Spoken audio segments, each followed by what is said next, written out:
A viral ad promises a fully autonomous robot wife for $999.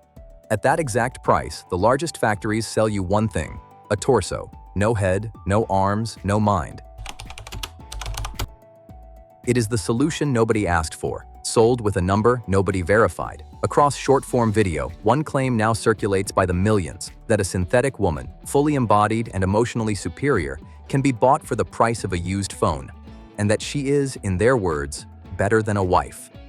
The market built on that promise is forecast to be worth tens of billions of dollars within the decade. So today we are going to do the one thing the ads never do: run the math. I'm not selling you anything. I analyze the data so you can decide for yourself, and the data dismantles two words: cheapest and better. Start with the price, because the price is a magic trick. $999 is not a product. It is a psychological anchor engineered to confuse the cost of inert plastic with the cost of artificial intelligence. Audit the manufacturers and the number collapses in seconds. At that exact threshold, one major maker ships a static torso. No limbs, no head, no electronics, nothing that moves or speaks. To buy even a complete, full-size doll that simply stands there inert, the verified floor climbs to $1,500 to $1,800. Premium silicone, which resists the cracking and staining that ruins the cheap material, starts near $3,600 and runs past $15,000. And if you want actual robotics, motors, sensors, a head that turns and speaks, the price leaves orbit. A motorized conversational bust, just head and shoulders, starts at $20,000, waist up, $95,000. A full body on a wheeled base, $125,000. The $999 wife does not exist. She never did. But the sticker is only the first deception. The deeper one hides inside the word purchase, because you are not buying a companion. You are leasing a depreciating asset whose mind you rent forever. The body fails fast. In a verified longevity test simulating a humid climate, the soft thermoplastic that budget units are made of showed irreversible breakdown after just 14 months, even with strict weekly maintenance. It cannot survive a sunny room. To keep an entry-level unit usable, you replace the entire body every 2 to 3 years, $4,500 to $9,000 over a decade in bodies alone. Then, there is the mind. The intelligence is not in the robot. It lives on a rented server, locked behind a subscription. Romantic modes, memory, voice, all gated until you pay, monthly, indefinitely. Add the hardware, the upkeep, the replacements, and that permanent software bill, and the honest 10-year cost of a basic interactive setup clears $10,000 to $12,000. The $999 headline was off by a factor of 10. Now set that real figure, past $10,000, against the thing it claims to beat: a wife. The ads want you anchored on the cost of human partnership, and that cost is real. The average American wedding this year runs about $34,000. A contested divorce can drain $10,000 to $14,000 per spouse in fees. Even dating is inflating. Economists call it dateflation. The average date now costs $189, and the typical single American spends over $2,000 a year just pursuing connection. Which is why 47% of singles say it is no longer financially worth it. The industry is counting on you stopping right there. But there is one number the comparison always hides, and it quietly demolishes the whole argument. It is called the singles tax. A synthetic companion eats no food and pays no rent, but it also contributes nothing. A human partner contributes. According to 2026 housing data, people who rent alone pay, on average, $10,470 more every year than those who split a lease. In New York City, that solo penalty hits $23,400 a year. Run it honestly, and a couple sharing one home unlocks around $20,000 in combined annual savings, enough to absorb that intimidating wedding bill in 2 to 3 years. The non-contributing machine does not save you from the cost of partnership. It locks in the full cost of being alone and bills you for a robot on top. Which brings us to the second word: better. When the money argument falls apart, the pitch always pivots to feeling. The machine is better because it never judges, never forgets, never fights, an endless supply of agreement. And that part is true. It simply isn't what they think it is. In a landmark study published in the journal Science in March of 2026, Stanford researchers tested 11 of the world's most advanced AI models against roughly 12,000 real interpersonal situations, including thousands drawn from an online forum where the crowd had already judged the person to be in the wrong. The models were nearly 50% more sycophantic than human beings. They flattered and agreed, even when the user was being unethical, dishonest, or outright harmful, endorsing bad behavior 47% of the time. Then the team ran a controlled trial with over 2,400 people. The users preferred the flattery. They trusted the agreeable AI more than the one that pushed back honestly. That is the engine. It is not empathy. It is agreement, tuned to keep you subscribed, and it works by deleting the one thing real intimacy is built on: friction. To see why a rented algorithm can feel like love, look at the brain. In a foundational 2003 study in Science, UCLA neuroscientists put people inside a rigged virtual ball game where the other players slowly froze them out. Being socially excluded lit up the same neural regions that process the raw distress of physical pain. To your nervous system, rejection is an injury, because for almost all of human history, exclusion from the group meant death. A companion that removes any possibility of rejection works like a painkiller for that ancient wound.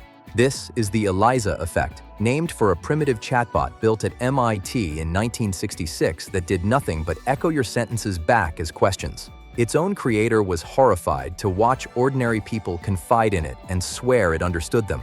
He called it powerful delusional thinking. Modern systems weaponize that same reflex, except now the script is trained on the whole internet and tuned relentlessly to agree.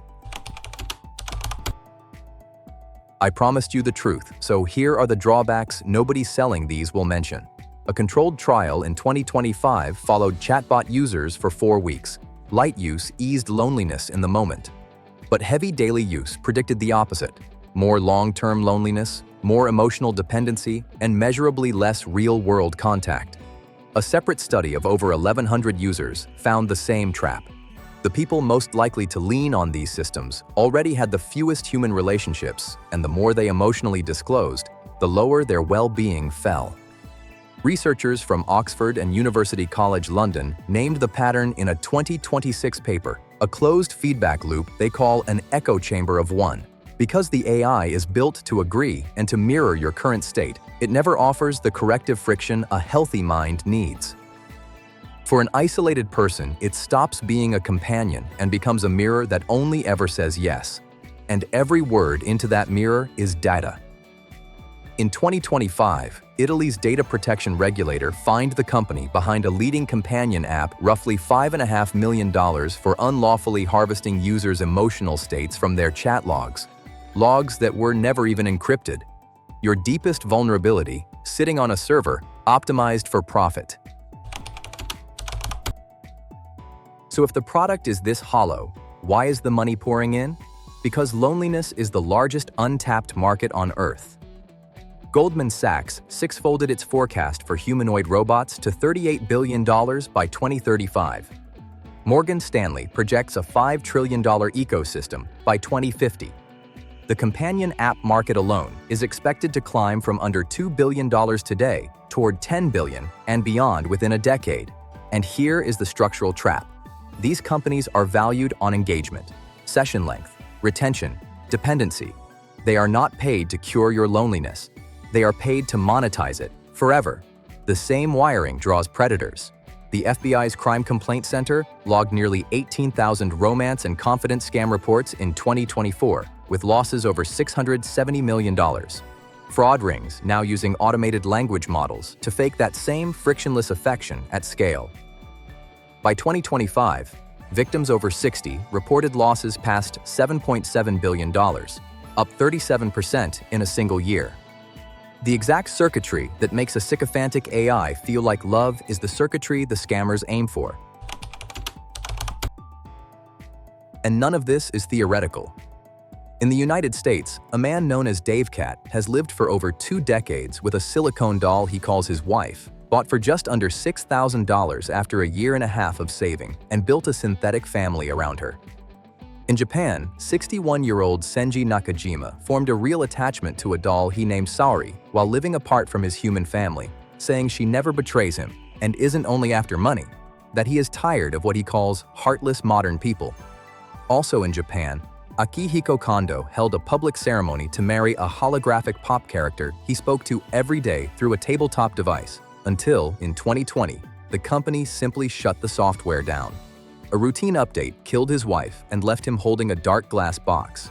And in New York, Rosanna Ramos, a domestic violence survivor, married an AI partner inside an app for a one-time $300 fee, praising him for having, in her words, no bad updates. Real people, reaching for something real, and handed a service that can be discontinued.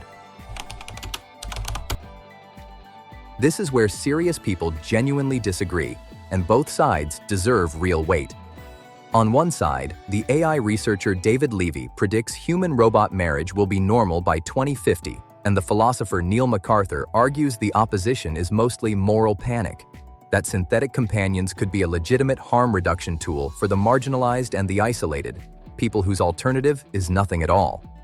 On the other side, the anthropologist Kathleen Richardson, who founded the Campaign Against Sex Robots, warns that building intimacy with property trains people to treat partners as compliant objects, eroding the empathy and mutual agency that real relationships are supposed to teach. One side sees a lifeline, the other sees a rehearsal for treating people like things. They are both describing the same machine.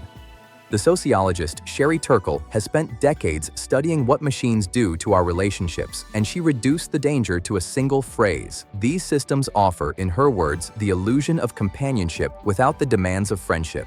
That is what a $999 wife really is. She is not cheap. She clears $10,000 over a decade. She is not better. She is a mirror trained to agree. And she is not a wife. She is a subscription that can be switched off from a server you will never see. The technology does not replicate human connection.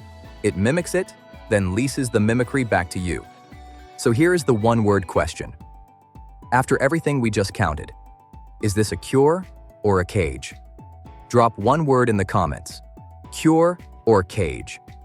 And if you want to watch this fantasy try to stand up and walk, the $20,000 walking humanoid the internet swears is fully autonomous is next. We put it to the test, because what it's actually doing may not be what you think.